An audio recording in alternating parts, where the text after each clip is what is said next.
మీలో గోంగూర పప్పు అంటే ఎంతమందికి ఇష్టమండి? ఎస్పెషల్లీ వేడి వేడి అన్నంలోకి ఇలా పచ్చి ఆనియన్స్ పెట్టుకొని తినే అలవాటు ఎంతమందికి ఉంది? నాకైతే చాలా ఇష్టం. ఇలాగే తింటాను.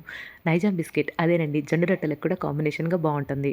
మరి గోంగూర పప్పును తయారు చేసుకోవడం కోసం ఒక పెద్ద కట్ట గోంగూరని ఒలిచి, కడిగి పక్కన పెట్టుకోవాలి. వెల్లుల్లి, ఆనియన్, పచ్చిమిర్చి, మెంతుల్ని కూడా రెడీగా పెట్టుకోవాలి.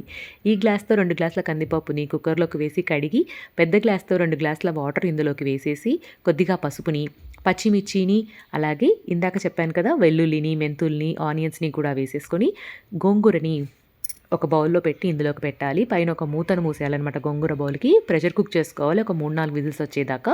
నేను కాస్త గట్టిగా, కాస్త పలుకులుగా ఉండేలా చేసుకుంటున్నాను. మీరు కావాలంటే కాస్త వాటర్ వేసేసి ఇంకాస్త మెత్తగా కూడా ఉడికించుకోవచ్చు.